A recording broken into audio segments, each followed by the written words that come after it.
science form, we had to use Desmos, correct? Okay. So, and I think that I just did Desmos. So now that you have it out, I'm going to have you do this with me. So what we're going to do, we're going to put g of x into Desmos. When you put this in, don't use g of x. You put it in, you want to use y. Okay, so replace g of x with y when you put it into Desmos. So it's 2x cubed minus 6x.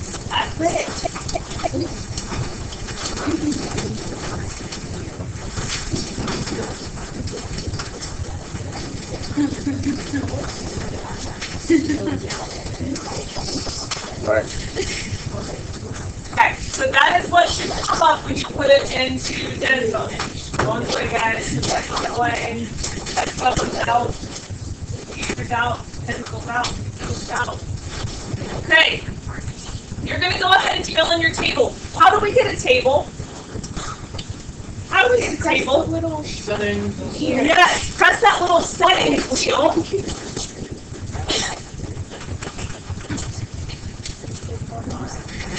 Press that settings wheel and then press the table, and you can edit that table. So whatever x values you want, you can add those in.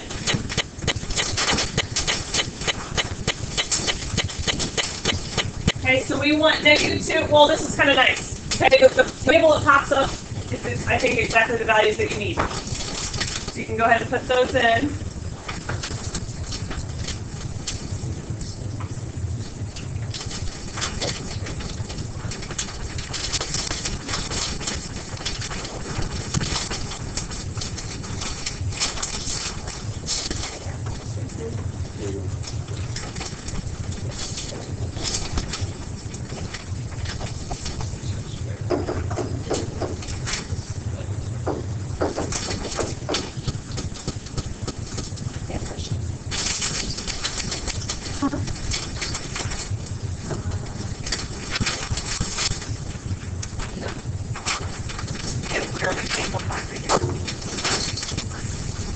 Okay, once you get that, go ahead and graph it. Is that all right?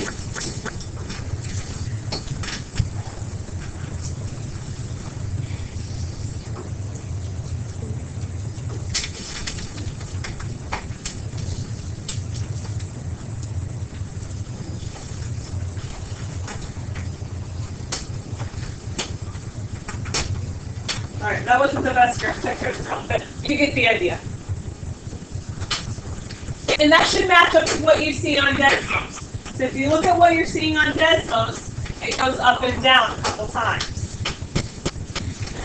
The one thing that Desmos does not show you is that when those lines keep going, there are technically arrows on the end of those. So when I drew it over here on my graph, you can see my arrows that extend to infinity. Okay, one goes down to negative infinity and one goes up to positive infinity.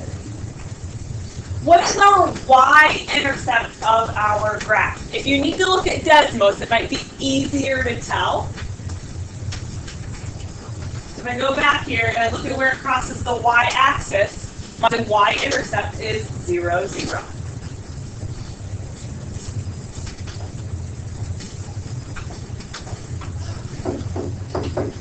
Okay. What about the x-intercept? That's where it's going to cross that x-axis. Okay, again, if you need to look on Desmos, that's totally fine. They're not nice numbers. Okay, are you guys getting the same thing? Okay, negative 1.732 and then positive 1.732 for your x-intercepts.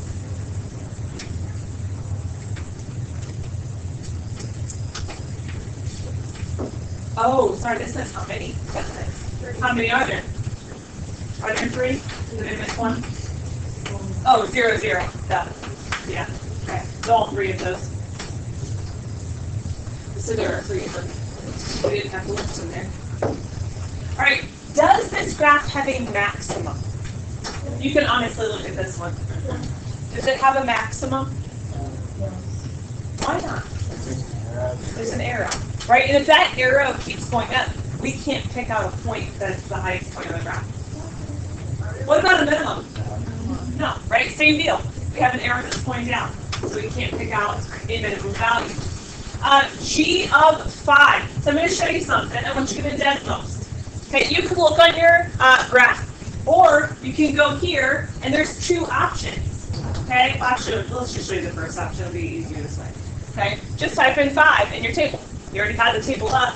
Type it in, and it tells you the 2 points. So you don't have to plug it into the original function and try to calculate it out. Use Desmos to help you. Yeah. Okay, ready to go? Example 6. All right. So example 6, we're going to do the exact same thing. This is a little bit bigger of a function. There's a lot more going on here. But I'm going to show you some other features of Desmos that are beneficial. Okay. So we're going to put this one in. I'm not going to remember what this one is.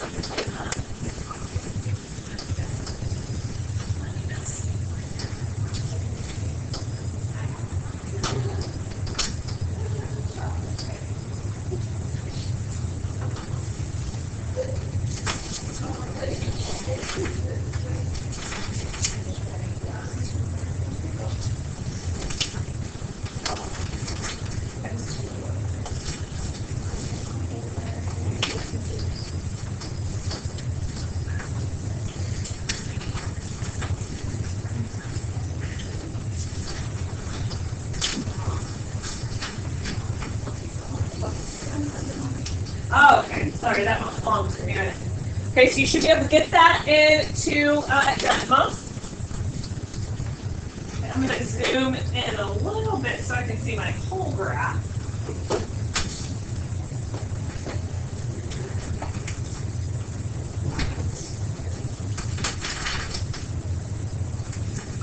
Okay, and it says click on the gray dots on the graph to identify the x-intercepts. Mine don't look gray because I moved my graph, but we know that the x-intercepts are right there on the x-axis. So you can go ahead and record those, 1.081 and 3.316. Okay, anybody not getting those same numbers? Okay. And then it says click on the graph to identify the y-intercept. So right here where it crosses the y-axis is 0, 7.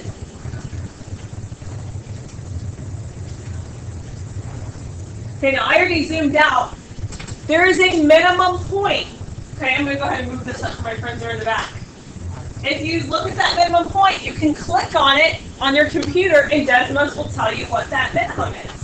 It's 2.5, negative 16.438. Now, that's the coordinate point. Which is the minimum value at that point? Yes, the y value. Very good. Negative 16.43. So right there where it says zoom out and click on the gray dot to find the minimum value, that's the negative 16.438. Right below it, you can write the order.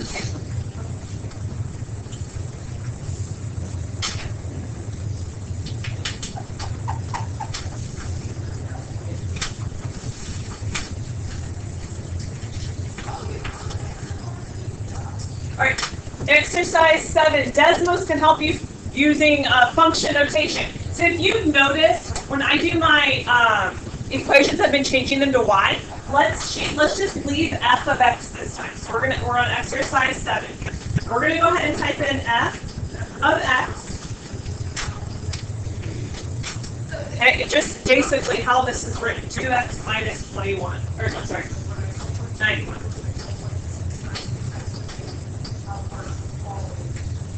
Okay, now you're going to notice I can't see that on my graph. I did that on purpose.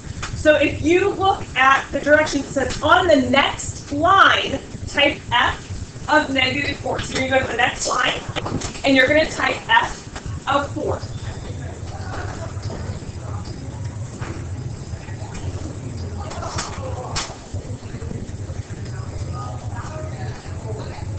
Sorry. Okay. Once I type in f of 4, right here, Desmos told me what the answer was. So we've been plugging those into the equation. Typically, we would do 2 times 4 minus 91, and we would have to get the answer. Here, we can just type it in, and Desmos will tell us. So it equals negative 83. You can record that under letter A, where it says f of negative 4. Oh, I'm so sorry. We didn't say a negative 4. There you go, negative 99. Negative 99. Now it says, find all x values such that f of x equals 1. F of x equals 1 is the same thing as what? How can I rewrite that? Y. Y equals 1. Okay? So now what I want you to do is I want you to go back to Desmos and erase your line 2 and type in y equals 1.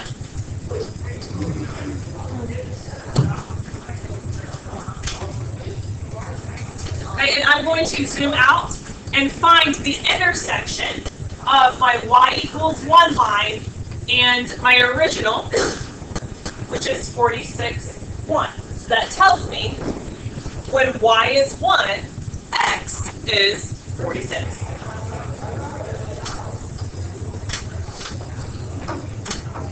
Okay, and I know that this is a lot. I get it. We're going to keep working with this. You're going to get better with working with Desmos and stuff throughout the course of the year.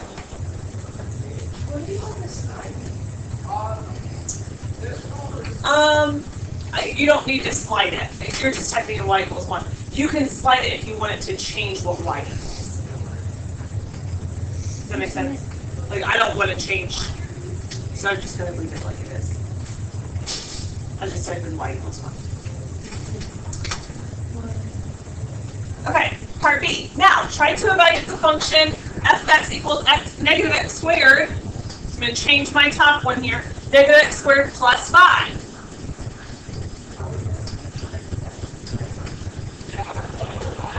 Okay, and I can delete this guy here. And then I'm just going to type in f of whatever number I need. So I need f of 0.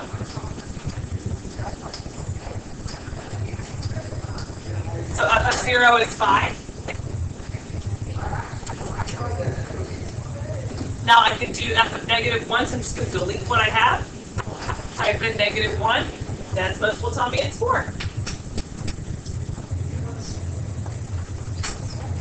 Right, and then this last one. Find x such that what is negative 4? Right here. Change it to y. So you're looking for where y is negative 4. So you go back to the Desmos and type in y equals 4.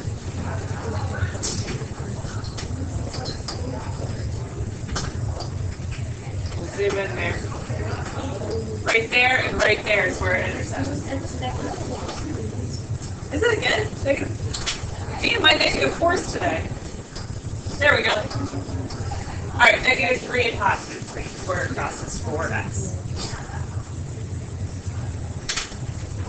Okay, go ahead and work on try the practice on your own section. It's just the portion at the bottom and the back. The solutions are on the very bottom. Okay? I'll walk around and help you out.